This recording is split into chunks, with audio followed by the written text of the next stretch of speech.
જય ભીમ, નમો બુદ્ધાય. આજે આપણે ફરી મળી રહ્યા છીએ.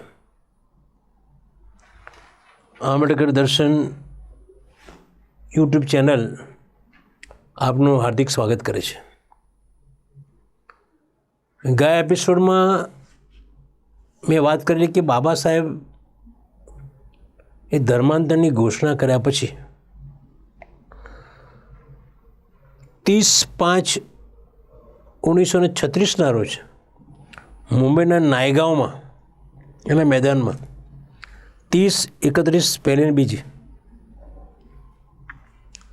લગભગ 3 દિવસ ધર્માંતર એની ઘોષણા અનુસંધાનમાં મહાર લોકોની એક સભા બોલાવી, પરિષદ. ખાસી સંખ્યા હતી, કહેવાય છે કે 10,000 લોકો હશે. એટલી બધી સંખ્યામાં લોકો બાબા સાહેબને સાંભળવા આવેલા અને એ બાબા સાહેબ જે બોલ્યા એની આપણે આગળ પણ વાત કરી છે. બાબા સાહેબે એ વખતે એવું કહેલું કે આપણી પાસે શક્તિ નથી. સામાન્ય 3 શક્તિ હોય. મેં એ વાત કરેલી કે માનવબળ એટલે વધારે સંખ્યા હોય સમાજની, તો માનવબળ હોય તો તમે લડી શકો. બીજું છે ધનબળ, પૈસાબળ એટલે મની બળ. પૈસા હોય, પૈસાદાર હોય, ધનવાન લોકો, ધનવાન પૈસા પુષ્કળ હોય તો લડી શકો. હવે પછી ત્રીજું છે માનસિક તાકાત, મેન્ટલ કેપેસિટી, મેન્ટલ સ્ટ્રેન્થ. તમારામાં માનસિક તાકાત હોય, લડાયક મિજાજ, કિલિંગ ઇન્સ્ટિંક્ટ હોય, નમો નહીં. આ 3 સ્ટ્રેન્થ દરેક સમાજમાં નથી. એટલે બાબા સાહેબ કે તો પછી શું કરવું પડે તમારે? આજે સ્ટ્રેન્થ નથી, સામર્થ્ય નથી, શક્તિ નથી, તો શક્તિ તમારે બહારથી મેળવવી પડે. તો બહારથી મેળવવાની હોય, તમારી પર અત્યાચાર થાય, જુલમ થાય, અન્યાય થાય, બળાત્કાર થાય, જીવતા સળગાવી નાખે, મકાનો સળગાવી નાખે. એવા સંજોગોમાં તમને બીજા ધર્મવાળા મદદ કેમ કરે? તમે લોકોને કહો, બીજા ધર્મવાળા, ધારો કે ક્રિશ્ચિયન લોકો, મુસ્લિમ લોકોને કહો કે આ લોકો હિન્દુ અમારી પર અત્યાચાર કરે છે અને તમે અમને મદદ કરો, તો એ લોકો તમને કહે એમ, ભાઈ તમારા વિવાદમાં અમે શા માટે પડીએ? તમે અમારા ધર્મના છો? ના પાડી દે. એટલે બાબા સાહેબ કે જો એ લોકો તમે મદદ ના કરે, તમે હિન્દુ છો તો મદદ ના કરે, તો તમારે આ મદદ મારે ધર્માંતર કરવું પડે. હવે સ્ટ્રેન્થ બનાવે ધર્માંતર કરવું પડે. હવે ધર્માંતર માટે બીજી વસ્તુ એ છે, ધર્માંતર શા માટે કરવું છે? આધ્યાત્મિક દૃષ્ટિએ જોવા જઈએ તો હિન્દુ ધર્મમાં વ્યક્તિનું મહત્ત્વ જ નથી. હિન્દુ ધર્મમાં વર્ગનું મહત્ત્વ છે, વર્ણનું મહત્ત્વ છે. વર્ણ વ્યવસ્થા, એક આખો વર્ગ. તમે અસ્પૃશ્ય છો, સારા વ્યક્તિ છો, છતાં પણ તમારી જોડે એ લોકો વર્તન સારું કરતા નથી. તમને એક વર્ગ તરીકે જો કે અસ્પૃશ્ય વર્ગ છે. એટલે આધ્યાત્મિક દૃષ્ટિએ જોવા જઈએ તો આ લોકો તો એમ કહે છે કે બધામાં ભગવાન રહેલા છે. પેલા સ્વાધ્યાય પરિવાર તો છોડમાંય ભગવાન માને છે, રણ છોડ, કણે કણમાં ભગવાન માને છે. રસ્તાની અંદર, બગીચાની અંદર કીડીઓના દર હોય ને, એમાં ખાંડ નાખવા જાય. કીડીઓના દર નગરા પૂરે છે. ગાયમાં 33 કરોડ દેવતા જોવે છે. ગાયનું મૂત્ર, આમ જો મૂત્ર દો ગાય, તેનું પેશાબ લઈને પીવે અથવા માથે ચડાવે. પશુઓમાં એમને અસ્પૃશ્યતા જોવા નહીં મળતી, પણ માણસમાં અસ્પૃશ્યતા જોવા મળે છે. આધ્યાત્મિકતા જુઓ અમની કણો ભગવાન માને છે, પણ અસ્પૃશ્યમાં ભગવાન માનતા નથી. કેવો ધર્મ છે તમે જો, તિરસ્કાર થઈ જાય આવા ધર્મનો. એટલે આ લોકો જે આધ્યાત્મિક દ્રષ્ટિએ જોવા જઈએ તો એમનામાં એક સમજદારીનો છાંટો પણ નથી.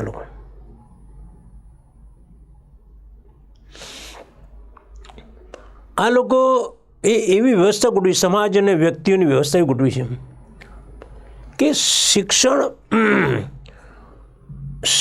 શસ્ત્ર અને સંપત્તિ,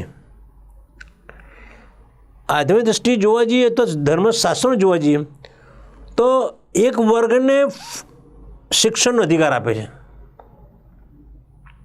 બાકીના વર્ગને નહીં. બીજા વર્ગને શસ્ત્રનો અધિકાર આપે, શસ્ત્ર ચલાવવાનો. ત્રીજા વર્ગને વેપાર કરવાનો અધિકાર આપે છે, બાકીના વર્ગને સેવા કરવાની, ગુલામી કરવાની. કેમ? બીજો વર્ગ શિક્ષિત ના બની શકે, બીજો શસ્ત્ર ના ચલાવી શકે, બીજો વર્ગ વેપાર ના કરી શકે, સંપત્તિ ભેગી ના કરી શકે, પણ ના. એટલે એક ષડયંત્ર છે. હિન્દુ ધર્મમાં બ્રાહ્મણ વર્ગનું એક ષડયંત્ર છે, કારસ્તાન કહી શકાય. આ લોકો જાલિમો છે, બીજા વ્યક્તિઓ પર જુલમ કરે છે. આ શાસ્ત્રો પ્રમાણે રૂઢિવાદી લોકો છે. એટલે આ બધું હું જે કહું છું, બાબા સાહેબની વાત કરી. બાબા સાહેબે લેક્ચરમાં બધું કહ્યું છે. હિન્દુ ધર્મમાં સહાનુભૂતિનો કોઈ છાંટો નથી. તમે હિન્દુ ધર્મની અંદર છો, હિન્દુ ધર્મના સવારથી માંડીને રાત્રે સૂઈ જાઓ ત્યાં સુધી, કારતકથી માંડીને આસો સુધી 365 દિવસ હિન્દુ ધર્મ પાળો છો. હિન્દુ ધર્મના ભગવાનો, દેવતાઓ, માતાઓ, કુળદેવીઓ બધાની પૂજા કરો છો. હિન્દુ ધર્મ બધા તહેવાર ઉજવો છો. છતાં તમારી જે અસ્પૃશ્યતા રાખે છે, સહાનુભૂતિનો અભાવ છે. તમારી પર અત્યાચાર ગુજારે તમારી પર. તમે હિન્દુ ધર્મમાં છો છતાં તમને તમારી પર અત્યાચાર ગુજારે, તો બાબા સાહેબ કીધું ભાઈ આ ધર્મને કરવાનો શું? જે ધર્મમાં આટલું બધું તમે કરો છતાં તમારી સહાનુભૂતિ નથી, જે ધર્મમાં તમે આટલું કામ કરો છો, આટલા બધા રચ્યા પચારો છો, જાત્રા એમની જાઓ છો, 4 ધામની યાત્રાએ જાઓ છો, ગામની આજુબાજુ જે મંદિરો છે, પાવાગઢ છે કે અંબાજી છે, ત્યાં જાત્રાએ જાઓ છો, તો તમારી સમાનતા રાખતા નથી. તમારે ભેદભાવ રાખે છે. તમને સ્વતંત્રતા પણ નથી આપી. સ્વતંત્ર તમને આપી નથી. તમે સ્વતંત્ર નથી. ગામની અંદર ગામની અંદર દલિત સમાજનો વાસ હોય, એ સવર્ણ સમાજના વાસમાં જઈ શકે નહીં. જાય તો એમના ઘરમાં પ્રવેશી શકે નહીં, એમના માટને જઈને પાણી પી શકે નહીં. સ્વતંત્રતા નથી. એટલે સ્વતંત્રતા ના હોય જે ધર્મની અંદર, સમાનતા ના હોય, સહાનુભૂતિ ના હોય, એ ધર્મમાં રહીને કરવાનું શું? બાબા સાહેબ કહે છે તમારે આ ધર્મને લાત મારીને ફગાવી દેવો છે. જે ધર્મ તમને માણસ ગણતો નથી, જે ધર્મ તમારા પાસે સહાનુભૂતિ રાખતો નથી, જે ધર્મ તમને સમાનતા આપતો નથી, જે ધર્મ તમને સ્વતંત્રતા આપતો નથી, એ ધર્મ કરવાનો શું? દુનિયાના કોઈ પણ બીજો ધર્મ આવો છે નહીં. એમ કહે છે કે ભગવાન સર્વવ્યાપી છે, તો તમે ભગવાન નથી? તમે કીડી મકોડા પછી કંઈ પણ પેલા અમુક જે ધર્મના લોકો તો પાણીમાં બેક્ટેરિયા ઉકાળીને પાણી પીવે છે, જીવ હત્યા ના થાય માટે કે ભાઈ આ પી જઈએ આપણે એને જીવ હત્યા આપણે ઉકાળી દે, વાંધો નહીં. માંસ બાંધે નાખે, જીવ હત્યા ન થાય. તો તમે જુઓ કે આવા ધર્મને કરવાનો શું?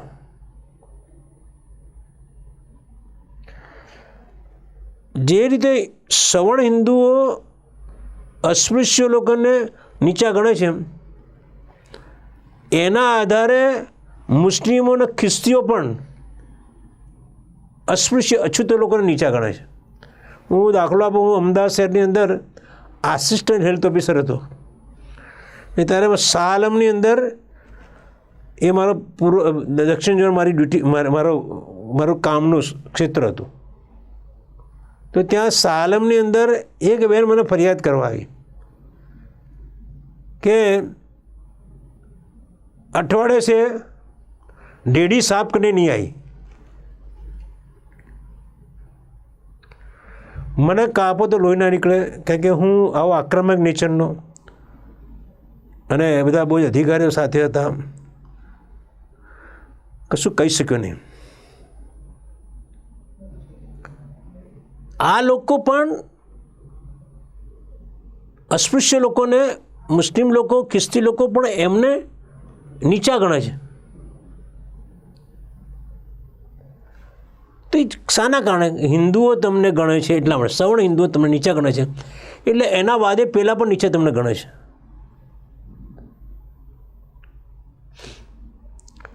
અસ્પૃશ્ય લોકોને આ લોકો નીચા ગણે, પશુઓથી પણ નીચા ગણે છે. આ લોકોના ઘરમાં, સવર્ણના ઘરમાં બિલાડીઓ ફરતી હોય, ઉંદરડા ફરતા હોય, કૂતરા પણ ઘણી વાર ઘૂસી જાય, વાસણ ખાવાના વાસણ મોં ગાળી દે, છતાં એમનાથી અપડાતા નથી લોકો. પણ કોઈ બંગી સમાજનો સફાઈ કામદાર એમની એરિયા સાફ રાખતો હોય, એમના ટોયલેટો સાફ રાખતો હોય, એ ઘરમાં ઘૂસી શકે નહીં.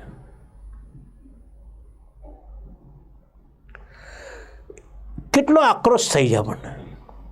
એમના જેવો જ માણસ છે, એમના જેવું રંગરૂપ છે, આંખ, કાન, નાક, શરીર. તમે એવી સામાજિક વ્યવસ્થા કઈ ગોઠવી છે? અને ધર્મના કારણે છે. આ જ લોકો જો ખ્રિસ્તી બની જાય તો મુસ્લિમ બની જાય તો ઘરમાં બેસાડશે. એમના ઘેર જશે એ લોકો, સવર્ણ હિન્દુઓ ઘરમાં બેસીને જમશે, એમના ઘરમાં જમાડશે, ધર્માંતર કરવાથી. આ જે ધર્મ, હિન્દુ ધર્મ છે, એ ઉચ્ચ વર્ણના હિતો માટે બનાવેલો ધર્મ છે. ઉચ્ચ વર્ણના હિતો માટે, નીચેના લોકોનો કોઈ હિત નહીં. એટલે તમે જો કે આ અછૂત વર્ગ છે, એમને જીવવાનો કોઈ અધિકાર જ નહીં ભારત દેશની અંદર. બાબા સાહેબ બધું બહુ લાંબુ લેક્ચર આપ્યું છે. પુસ્તકની અંદર બાબા સાહેબને જે ચાંગદેવ પુસ્તક લખ્યું છે, એ વોલ્યુમ 35 પાના બાબા સાહેબ, આ લેક્ચરના 35 પાના છે. 35 પાના આપણે લઈએ તો મહિનાઓ નીકળી જાય, એટલું તો બાબા સાહેબ બોલે છે. પણ હું એના સારાંશ તમને કહું છું. બીજી વસ્તુ છે કે અછૂત વર્ગ પણ વિવિધ જાતિઓનો સમૂહ છે, પેટા જ્ઞાતિઓનો. એટલે એમાં પણ એમની સંગઠિત તાકાત નથી. જેવી રીતે હિન્દુઓમાં વર્ણ વ્યવસ્થા ઊભી કરી છે, એવી રીતે એટલે જાતિ વ્યવસ્થા ઊભી કરી, એવી રીતે દલિતોમાં પણ પેટા જ્ઞાતિની વર્ણ વ્યવસ્થા ઊભી કરી છે. એ પ્રમાણે જ વ્યવસ્થા છે. અને એની અંદર પણ પેટા જ્ઞાતિમાં અસ્પૃશ્ય લોકોની અંદર જે ટોપ પર છે, એ લોકો નીચેના વર્ગના જોડે એ પણ આપડસેટ રાખે છે. હું બોલી નાખું તો ટોપ પર વણકર, ચમાર એટલે રોહિત, ગરો બ્રાહ્મણ એટલે ગુરુ બ્રાહ્મણ, પછી નાળિયા, વાલ્મીકી, તુરી, આ બધા લોકો. છેલ્લે સૌથી છેલ્લે વાલ્મીકી સમાજ, ભંગી સમાજના લોકો આવે. એમની જોડે પણ આ સવર્ણ હિન્દુ સમાજમાં જે વ્યવસ્થા છે, એ વ્યવસ્થાની ડીટો કોપી આમાં ગોઠવી છે. જેના કારણે શું થાય છે કે દલિતોમાં પણ એકતા આવતી નથી, સવર્ણોમાં એકતા નથી આવતી, એવી રીતે દલિતોમાં પણ એકતા આવતી નથી. એટલે ખાલી હિન્દુ કહેવાથી વાત પતતી નહીં. કોઈ રસ્તામાં તમને મળે એમ તો તમે પૂછો કે તમે કેવા, એટલે કે તો હિન્દુ, તો પેલો તરત કે ના હિન્દુ એટલે કોણ? તમે કે હું બ્રાહ્મણ છું તો પેલા સંતોષ થાય. પછી કે ના હું દલિત છું તો પણ સંતોષ ના થાય. એ કે દલિતોમાં કોણ? એટલે પેલો વણકર છું, આ છું, ફલાણું છું. હિન્દુ ધર્મની અંદર એમને હિન્દુ કહેવાથી વાત પતતી નહીં. જ્યારે મુસ્લિમ વ્યક્તિ કોઈ મળે તમને તો કે હું મુસ્લિમ છું, વાત પૂરી થઈ જાય. હું ખ્રિસ્તી છું, વાત પૂરી થઈ જાય. કોઈ આગળ વધતું નથી. જ્યારે હિન્દુમાં તો બસમાં બેઠો હોય, બાજુમાં બેઠો હોય, પેલો પૂછે તમે કોણ? કે હું હિન્દુ. તો પેલાને સંતોષ ના આવે, હિન્દુ એટલે કોણ? એટલે હિન્દુ કદી વાત પતતી નથી. હવે તમને લોકો કહે તારે બાબા સાહેબે જ્યારે લેક્ચર આપ્યું ત્યારે કેટલો વિરોધ વંટોળ થયેલો હતો કે આ આપણા બાપ દાદાનો ધર્મ છે, વારસામાં આવેલો ધર્મ છે, એ છોડાતો હશે? ગાંધીજી કે ભાઈ આ કંઈ કપડાં છે કે કાઢી નાખીને ફેંકી દઈએ? એટલે બાબા સાહેબે કહ્યું કે જૂના ધર્મમાં રહેવું જરૂર નથી. જે ધર્મ તમારા આટલા વર્ષોથી 2000 વર્ષથી તમને ગુલામ રાખ્યા છે, 2000 વર્ષથી તમારા બાપ દાદાઓને તમને આટલા બધા અત્યાચાર ગુજાર્યો છે, હવે ક્યાં સુધી એવા જૂના ધર્મમાં પડી રહેવાની જરૂર નથી. પરિવર્તન જરૂરી છે. પરિવર્તન આ કુદરતનો નિયમ છે. ગૌતમ બુદ્ધ પણ કહે છે કશું નિત્ય નથી, બધું અનિત્ય છે. તમે છોડી શકો છો. હવે જ્યારે તમે છોડવાની વાત આવે ત્યારે હિન્દુ ધર્મની અંદર કેટલાય સુધારકો આવી જાય કે અમે બધું સુધારી દઈશું. જે સુધારવા આવ્યો હોય સવર્ણ સમાજમાંથી એને જ પોતાની જાતિ છોડી ના હોય.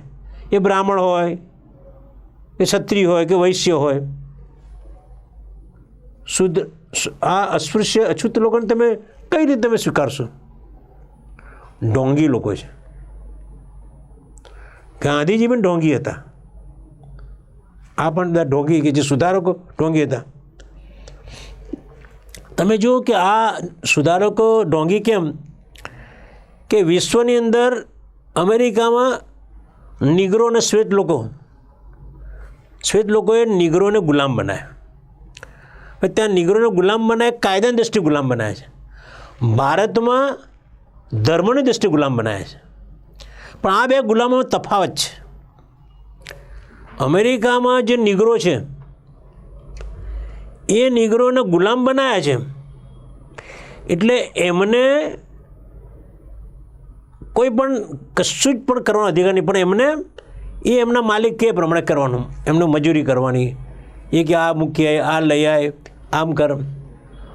પણ એમની જોડે જમવા બેસે, એમના માટલામાં જ પાણી પીવે, એમના વાસણમાંથી ખાય. ઘણા શ્વેત લોકો છે એ લોકો તો આ જે લોકો નિગ્રો છે એ લોકોના જો ઇન્ટેલિજન્સી હોય તો ભણાવે છે. ઘણા ડૉક્ટર બનાવે, એન્જિનિયર બનાવે છે.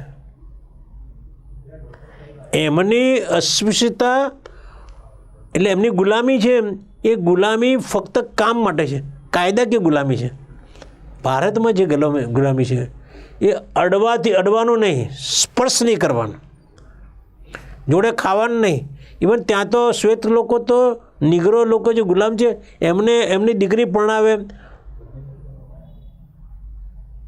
અને જો સ્ત્રી ગુલામ હોય તો એના છોકરાને પરણાવે. રોટી બેટીના વ્યવહાર ત્યાં એ ગુલામોમાં છે. નિગ્રો ગુલામોની અંદર છે. ભારતની અંદર અડવાથી એમને અપવિત્ર થઈ જાય તો ખાવાની તો વાત જ ક્યાં રહી. મદન મોહન માલવીએ એવું કહેલું કે બાબા સાહેબની બધી વાત સ્વીકાર્યું છું પણ એમની જોડે જમવાનું કે એમના બાળકોની એમના જે લગ્ન કરવાનું એટલે આંતરજ્ઞાતિ લગ્ન અને સભોજનનો વિરોધી છું. મદન મોહન માલવીયા કેટલી મોટી વ્યક્તિ ગણાય છે. મારા દેશની મોટી વ્યક્તિ છે નહીં. જે વ્યક્તિના આવા વિચારોને મોટી વ્યક્તિ કીધું કહી શકાય. એટલે તમે જુઓ કે નિગ્રોને એક કાનૂની તો ગુલામ છે. ભારતમાં કાનૂન નહીં, ધર્મની દૃષ્ટિએ ગુલામ છે. એટલે તમે જો કે આ ગુલામી આપણી, બાબા સાહેબ તો બોલે છે કે ભાઈ આ ગુલામી આપણી ગુલામી છે, એ આખા વિશ્વમાં એકદમ વિચિત્ર પ્રકારની ગુલામી છે. કેટલાક દલિતો બાબા સાહેબને ગાળો બની કે હવે કે આપણા દલિતોને કે સુધારો ને, કે તમે એમને કે નહીં ધન ચોખ્ખા રહે, વ્યસન ના કરે, શિક્ષણ મેળવે, બરાબર, સ્વાવલંબી બને. તો બાબા સાહેબે કહ્યું કે હું શિક્ષિત છું ને, આપણે સુટેડ બુટેડ છું ને, તો પણ મને મંદિરમાં ભુલેશ્વર મંદિરમાં પ્રવેશ ના આપ્યો. આ ભારત દેશની જે વર્ણ વ્યવસ્થા છે, જે અસ્પૃશ્યતાપણામાં છે, એની સાથે આનો કોઈ લેવા દેવા નથી. શિક્ષિત થયેલા વ્યક્તિને પણ એ લોકો એની જોડે આભર્ષ રાખે છે. અપ ટુ ડેટ શુદ્ધ થઈને નાવા ધોઈને શુદ્ધ થયેલો હોય, વાળ મસ્ત કપાય, સરસ કપડાં પહેર્યા હોય, બધી રીતે તંદુરસ્ત હોય, તો એમની જોડે આભર્ષ રાખે છે. સ્વાવલંબી મહેનત કરતો હોય તો પણ એની જોડે આભર્ષ રાખવામાં આવે છે. આજની તારીખ બાબા સાહેબનો 1936માં વાત છે. આજે 2025ની અંદર શહેરોની અંદર તમે જાઓ, બધા જે લોકો મોટા મોટા બંગલાઓમાં રહે છે, બહુ સુટેડ બુટેડ છે, એમને કહે જાઓ વાણિયા બામણના ઘરની અંદર જઈને છે ને તમે ઘરમાં જઈને પાણી પીઓ, ઘરમાં જઈને તમે ખાવા બેસાડો. વ્યક્તિગત સંબંધ જુદી વસ્તુ છે, એક સામાજિક સમાજ તરીકે તમને બોલાવે છે, જે જાણતા ના બેચાનતા ના. એવું કહ્યું કે કોઈ ભંગી સમાજને વ્યક્તિ ભણી ગણીને તૈયાર થઈ ગયો હોય, સરસ ભણ્યો હોય, સારી ડિગ્રી મેળવી હોય, સારા કપડાં પહેર્યા હોય, અને એમને કહી કે જા ભાઈ તો અમદાવાદની ખાડિયામાં કે નારાયણપુરાના સવર્ણ સમાજના બ્રાહ્મણ સમાજના ઘરમાં જઈને એમના માટલે પાણી પી, નહીં પીવડા. અસ્પૃશ્યતા પાડશે લોકો. આ લોકોને, અછૂત લોકોને અપવિત્ર ગણે છે. એટલે બાબા સાહેબ કે આ તમે જે માનો છો એટલું સહેલું નથી. આ ધર્મમાં રહી શકાય એમ જ નથી. આ ધર્મમાં આંદોલન તમે કરો તો શું અસર થવાની? નાસિકના મંદિરને પ્રવેશવા માટે 5 વર્ષ સુધી આંદોલન કર્યું, પણ મંદિરને પ્રવેશવા દીધા નહીં. આ લોકોનો ધર્મ જ નકામો ધર્મ છે. હિન્દુ ધર્મ જ નકામો છે, જેની અંદર વર્ણ વ્યવસ્થા હોય, એક વ્યક્તિ બીજા વ્યક્તિને અડી શકે નહીં, અસ્પૃશ્યતા પાડતા હોય. ને બાબા સાહેબ આંદોલન કરવાથી કોઈ પણ રીતે ઉકેલ આવી શકે નથી. એટલે સમાજની આ જાતિભેદને દૂર કરવું હોય તો તમારે ધર્માંતર જ કરવું પડે. ધર્માંતર કર્યા સિવાય છૂટકો નથી. હવે એ લોકો તો એમ કે ઘણા લોકો તો કે જાતિભેદ તો બધી જગ્યાએ છે, ક્રિશ્ચનોમાં જાતિભેદ છે, મુસ્લિમોમાં જાતિભેદ છે, એવું બાબા સાહેબને બધા આવું કહે છે. બાબા સાહેબ કહે છે ત્યાં જાતિભેદ છે એ ધર્મના કારણે નથી, આપણે ધર્મના કારણે જાતિભેદ છે. ત્યાં કોઈ મુસ્લિમ મસ્જિદમાં જાય તો પૂછતા નથી કે તમારી જાતિ કઈ છે. જાતિભેદ સમાજની દ્રષ્ટિ જાતિભેદ છે, ભાઈ વ્યવહાર કરવાના આ બાબતમાં. પણ અડવાની આભડસેટ આ તે એનો જાતિભેદ નથી. એમને મસ્જિદમાં તમે જાઓ તો રોકતા નથી, કોઈ પ્રસંગોની અંદર બધા ભેગા થયા રોકતા નથી. સામાજિક વ્યવહારો કરવા, સગા કરવાની અંદર એ જાતિભેદ. ક્રિશ્ચિયનોમાં પણ એવું છે, કેથોલિકને પ્રોટેસ્ટન્ટ મેથોડિસ્ટ એ બધા લોકો છે, એ બધા અલગ અલગ મંડળીઓ છે, પણ એ કોઈ મંડળીઓ કામ કરવાની વહેંચણી, પણ એમના ધર્મની દ્રષ્ટિએ એમના ભેદભાવ નથી. ચર્ચમાં કોઈ પણ જઈ શકે, પણ સગા કરવાની અંદર. એટલે તો હવે લોકો એમ કહે છે ધર્માંતર કરવાથી શું થશે? આવું પણ કે લોકો ધર્માંતર કરશો તો શું થશે? આર્થિક તમને શું લાભ થશે? તમને શૈક્ષણિક લાભ શું થશે? એ બાબા સાહેબ કહે છે કે ભાઈ જે વ્યક્તિ અછૂત છે એને ગામની અંદર કોઈ ધંધો કરવો હોય, ધંધો કરવા દે નહીં, કોઈ એને બેસવા ના દે, એની જોડે ખરીદી કોઈ ના કરે.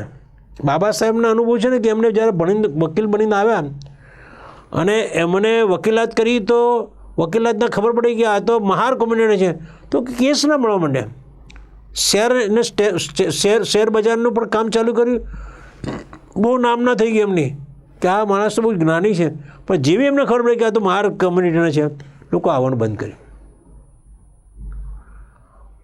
અમદાવાદ શહેરની અંદર જે ડૉક્ટરો છે, શિડ્યુલ કાસ્ટના ડૉક્ટર, એ લોકો સવર્ણ સમાજના વિસ્તારમાં દવાખાનું ચલાવી શકતા નથી. જો એમ કહે કે હું શિડ્યુલ કાસ્ટનો છું તો દવાખાનું ચલાવી શકતા નહીં, ત્યાં કોઈ દવા લેવા ના જાય, જગ્યા જ ના આપે ને. એમને શિડ્યુલ કાસ્ટના સમાજમાં ત્યાં જ એમના વિસ્તારમાં દવાખાનું ચલાવાય. શિડ્યુલ કાસ્ટના વિસ્તારની અંદર સવર્ણ સમાજનો વ્યક્તિ ડૉક્ટર દવાખાનું ચલાવી શકે, ત્યાં બેસી શકે, પણ સવર્ણ સમાજના વિસ્તારમાં શિડ્યુલ કાસ્ટનો વ્યક્તિ ડૉક્ટર દવાખાનું ખોલી ન શકે. એ બાબા સાહેબ કે ધર્માંતર ના કરવાથી ફાયદો નથી એમ નહીં, ધર્માંતર કરવાથી ફાયદો છે. જ્યારે મને ધર્મ બદલે છે ને પછી એ જ્યારે બેસે છે ત્યારે અછૂત નહીં હોતો, અસ્પૃશ્ય નહીં હોતો, ધર્મ બીજો ધર્મ પાડે છે, કાં મુસ્લિમ બની જાય યા ખ્રિસ્તી બની જાય, તો એ વિસ્તાર એ જ્યાં બેસે ત્યાં એના લોકો ખ્રિસ્તી તરીકે જુઓ તો મુસ્લિમ તરીકે જુઓ.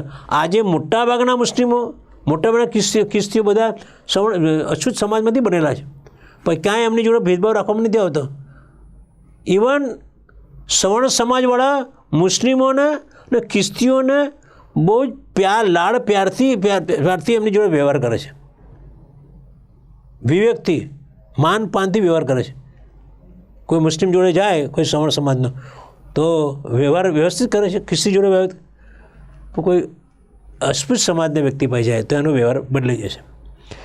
એટલે શૈક્ષણિકની વાત કરીએ તો અછૂત તમે હોય તો તમને શિક્ષણ લેવાના દે, સ્કૂલની અંદર દાખલ થવાના દે. કાવીઠાની અંદર શું થયું? કાવીઠા આપણા બાજુ જે વિસ્તાર છે ત્યાંના કાવીઠાના સવર્ણ એટલે શિડ્યુલ કાસ્ટ સમાજના અછૂત સમાજના લોકોએ છોકરાઓને સ્કૂલમાં ભણવા મૂક્યા. તો સવર્ણ સમાજના લોકોને ખબર પડી કે આ લોકોએ તો છોકરાને ભણવા માટે, તો ત્યાં ધમાલ કરી, એમના વિસ્તારની અંદર એમની મારઝૂડ કરી અને બધું કેટલાના હાથ પગ તોડી નાખ્યા, બધા ઘરો સળગાવી નાખ્યા, બધા કે આ લોકોને ભણવાનો અધિકાર નથી. બીજું કે આપણા સમાજના દલિત સમાજના લોકો કુએ પાણી ભરવા જાય અને ધારો કે ધાતુના વાસણની અંદર, પિત્તળના કે તાંબાના વાસણ પાણી ભરવા જાય તો ત્યાંના લોકોએ અહીંયા ગામ છે આ બાજુ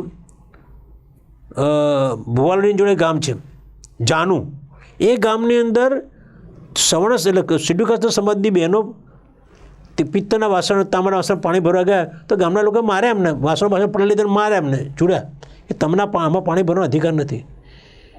ઇવન રાજસ્થાનની અંદર ગામની અંદર એક પ્રસંગની અંદર ઘીની આઈટમ બનાવી, તો ઘી રેડ્યું તો ગામના લોકોને ખબર પડી કે આ લોકો ઘીનો ઉપયોગ કરે છે, તો ગયા બધું ખાવાનું બાવાનું બધું ફોડી નાખ્યું, બધું ઢોળી નાખ્યું અને બધું ઘી બી તોડી નાખ્યું. અને તમે લોકો ઘી ખાવ છો કેમ?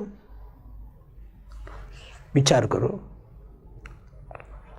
આ સમાજમાં જે સમાજવાળા તમારી પર આવો અત્યાચાર કરે, આવો અન્યાય કરે, એ સમાજમાં તમારાથી તમે શું કરી શકશો?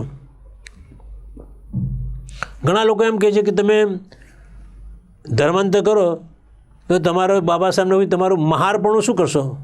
મહારપણું જતું રહેશે. એટલે બાબા સાહેબે કહ્યું કે મારે મહારપણાની શું જરૂર છે? જે મહાર નામથી હું અછૂત ગણાવતો હોય મારે એ મહારપણું જોઈતું જ નથી ને. ગુજરાતના લોકો પણ જે વણકરો છે, રોહિત છે, એ બધાનું કે અમે વણકરપણું, અમારું રોહિતપણું, અમારું સેનવાપણું, અમારું બધા પોતાનું પણું છે કે અમે આ છીએ, તો એ એનું ગૌરવ લે છે. અછૂત હોવા છતાં ગૌરવ લે છે. તો બાબા સાહેબ કે એની જરૂર શું છે? વિશ્વમાં પરિવર્તનો થયા છે. ભારતમાં તમે અહીંયા જ્યારે જે વસ્તી છે એ 2-5 હજાર વર્ષ પહેલાં કોઈક જગ્યાથી જ આફ્રિકામાંથી આવ્યું, બીજી જગ્યાએથી આવ્યું. તમે જ કહો છો કે બ્રાહ્મણો છે ને યુરેશિયન બ્રાહ્મણો, રશિયાના કોક્રેશન પાર્ટમાંથી અહીંયા બ્રાહ્મણો આવ્યા, આર્યો અહીંયા આવ્યા. તો તમે ક્યાંથી આવ્યા, તમારે એ વખતે તમારું ત્યાં શું નામ હશે, અહીં આવીને તમે વણવાનું. વણકર, ચમાર એટલે રોહિત સમાજ, ગરો બ્રાહ્મણ, આ બધા આ કંઈ એમની ઓળખ નથી. એમની ઓળખ એમનું કામ ધંધો છે.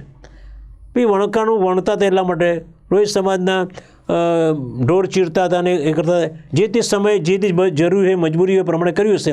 તો એ એમનો કામ હતા, એ એમની ઓળખ નથી. ઓળખ ના હોવી જોઈએ. તમે અછૂત છો એ તમારી ઓળખ છે. એ બાબા સાહેબ કે આ બધો પણું છે ને નીકાળી દો, એની જરૂર નથી.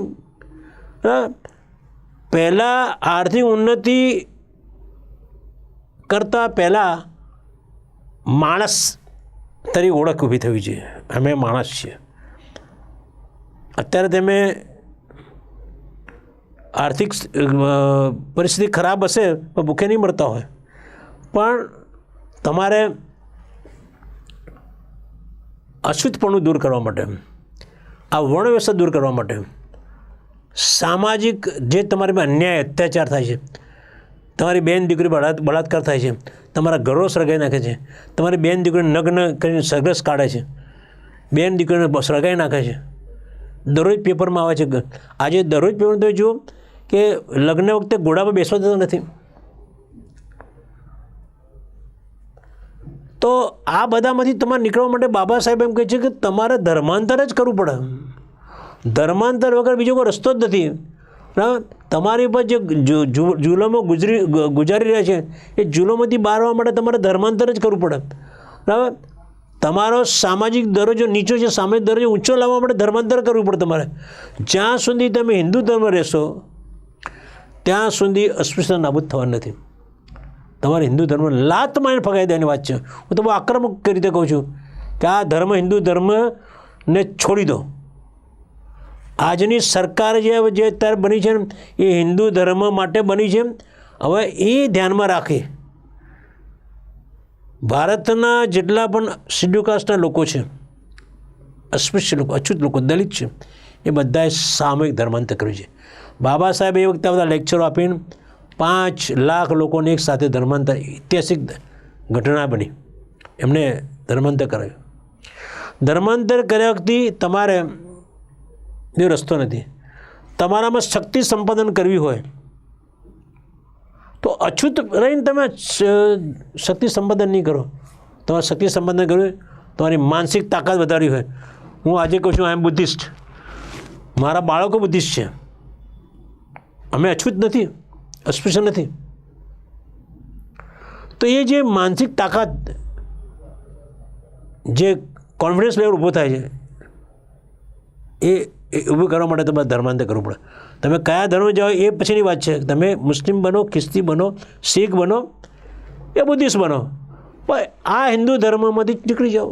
અસ્પૃશ્ય સમાજ છે તો તમે જ્યાં સુધી તમે નહીં જાઓ ત્યાં સુધી તમારો કોઈ વિકાસ થવાનો નહીં. તમારી સ્વની ઉન્નતિ માટે પણ તમારે ધર્માંતર કરવું પડશે. હિન્દુ ધર્મમાં કોઈ માણસાઈ નથી. વારંવાર કહું છું, નથી સ્વતંત્ર નથી, સહાનુભૂતિ નથી, ક્ષમતા નથી.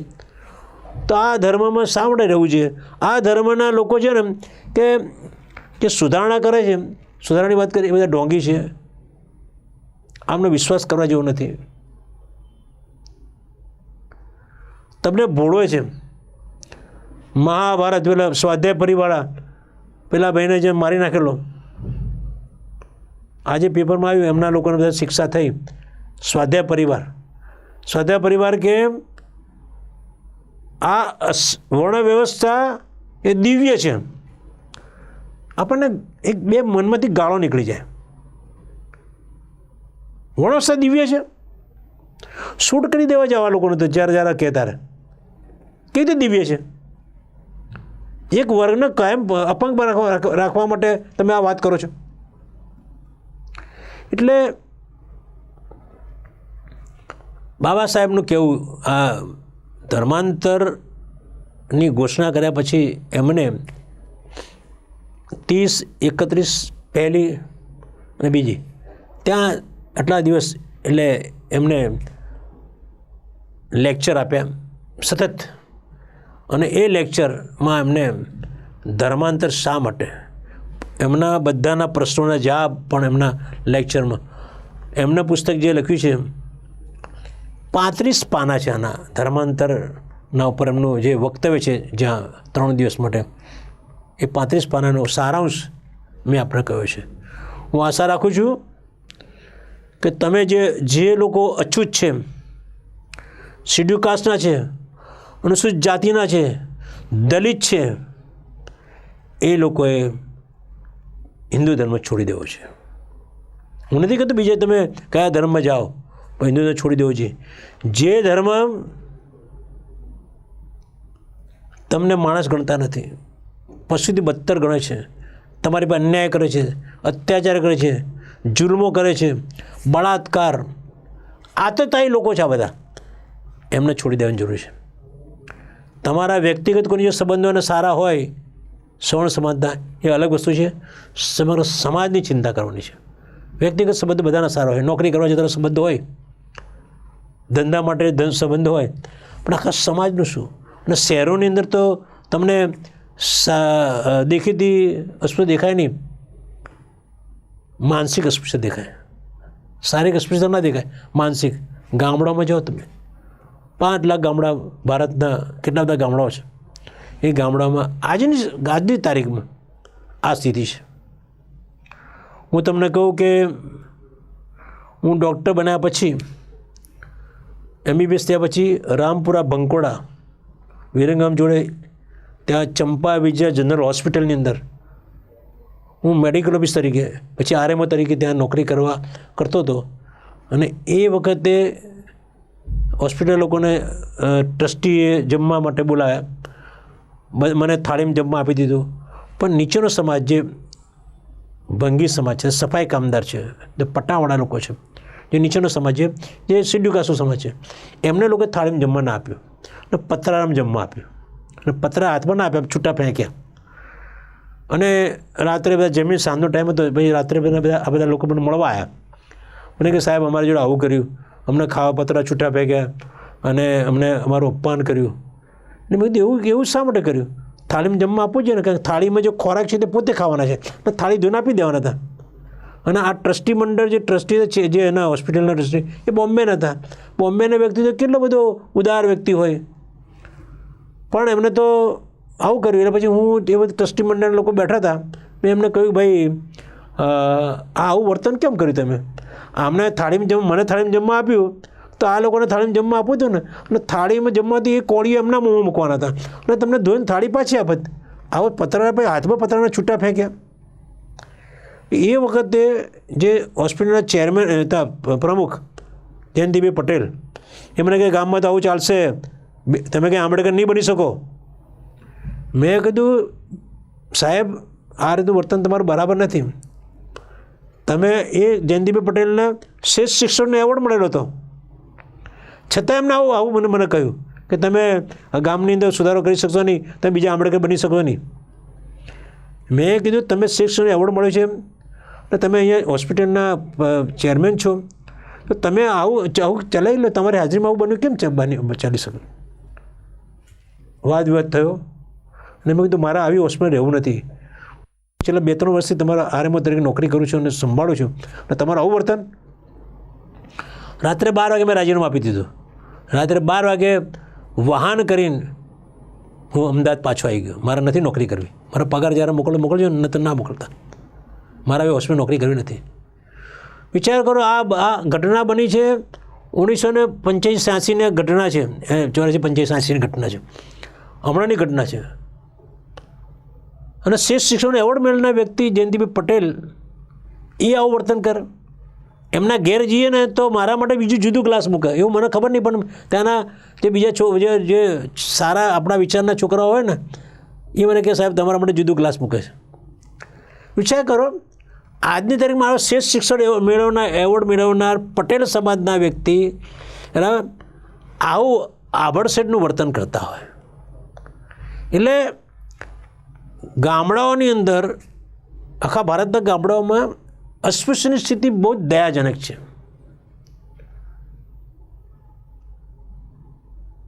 આપણા વડાપ્રધાન મોદીજી બહુ જ લાગણીશીલ બધા વ્યક્તિઓ આપતા હોય છે, એમના આ વિચાર નથી આવતો. એમના કરુણા ઊભી થઈ નથી. એમના વડનગર જ્યાં જન્મસ્થળ કર્મસ્થળ છે ત્યાં બુદ્ધની બધું મળ્યું છે, તો બુદ્ધની કરુણા એમને નથી આવતી. એમને જ્યારે સત્તા મળી છે વડાપ્રધાન તરીકે, તો આખા ભારતમાંથી અસ્પૃશ્યતા નાબૂદ કરવા માટે કોઈ સોલિડ પગલાં લેવા જોઈએ. જો એ ના લે તો એમનું વડાપ્રધાન પદ કોઈ નકામું છે. કારણ કે જ્યારે કોઈ લેક્ચર આપે ત્યારે કરુણા ઘણીવાર તો રડી પડતા હોય, ઢીલા થઈ જતા હોય, આખી દુનિયાની વાત કરતા હોય. વિદેશમાં જેમ કે હું બૌદ્ધની ભૂમિમાંથી આવું છું, તો બૌદ્ધ તો કરુણાવાળા હતા, એ તો આ બધું માનતા નહોતા. તો તમે તમારો પક્ષ, તમારા લોકો, RSS ને બધા લોકો આ બધું માને છે, તો એમને અટકાવવાની જવાબદારી કોની? દેશના વડાપ્રધાન છે, તમારી પર બધી સત્તા છે, ટોપ પર છો તમે, આના માટે તમે કેમ એવા એક્શન લેતા નથી? તો મારું માનવું છે કે આ બધા લોકો હિન્દુત્વને સાચવવા માટે, વોટનું રાજકારણ માટે આ કામ કરતા નથી. એમને હિન્દુ શાસ્ત્રોમાં વિશ્વાસ છે, એમને આ આભડસેટ, આ નીચેના લોકો, આ સમાજ નીચો જ રહે, ઊંચો ના આવે, એમાં રસ છે. આ તો બાબા સાહેબ સારા હતા કે બાબા સાહેબે જો ઇસ્લામ ધર્મ અંગીકાર કર્યો જ ને, તો આ દેશની રાજકારણ અલગ હોત, દેશની પરિસ્થિતિ અલગ હોત. બાબા સાહેબે મુસ્લિમ ના બન્યા, ભારત દેશને રાજકારણ બગાડ્યું નહીં. મુસ્લિમ બન્યા હોત તો આજે ઘણા લોકો મિત્રો કહે છે, અમારા જે સામત પરમાર છે બહેરામપુરામાં, કે બાબા સાહેબ ભૂલ કરી, મુસ્લિમ બની જવાની જરૂર હતી. એમ કે તમારે તમારે સ્ટ્રેન્થ લેવા માટે તમારે બહારથી સ્ટ્રેન્થ લાવવી પડે, બહારથી તમારે બાહ્ય સામર્થ્ય મેળવવું હતું. તો સામર્થ્ય કોની પાસે હોય? જે તાકાતવાન કિલિંગ હિસ્ટ્રીવાળા હોય, તો મુસ્લિમો પાસે સામર્થ્ય હોય. તો એમ બાબા સાહેબ મુસ્લિમ ધર્મ અંગીકાર કરવાની જરૂર હતી. એવું સામત પરમાં કે જ્યારે મળે ત્યારે કે બાબા સાહેબ મોટી ભૂલ કરી, બધા મુસ્લિમ બની જવાની જરૂર હતી. જો મુસ્લિમ આજે બની ગયા હોત તો આજે મારે આપણા માનનીય વડાપ્રધાન મોદીજીને વિશે મારે કંઈ કહેવું ના પડત, મારા આવા લેક્ચર પણ આપવા ના પડત, કદાચ ચિત્ર જુદું હોત. અસ્તિત્વ ટકાવી રાખવું બહુ જરૂરી છે. એટલે બાબા સાહેબે ધર્માંતર શા માટે એની વાત કરી, બસ કયા ધર્મ જે છે હજુ વાત કરી હતી, એના વિશે આપણે આવતા એપિસોડમાં મળીશું. અને એ વખતે બાબા સાહેબે કયો ધર્મ સ્વીકારવાની વાત કરી અને શા માટે સ્વીકારવાની વાત કરી, એ વિશે આપણે આગળ વાત કરીશું. મને આજે સાંભળવા માટે ખૂબ ખૂબ આભાર. અને આ જે હું જે કહી રહ્યો છું એ તમે એને લાઈક કરજો, શેર કરજો અને સબસ્ક્રાઈબ કરજો. આવતી ફરીવાર મળીશું. જય ભીમ, નમો બુદ્ધાય, જય ભીમ, જય ભારત. Thank you.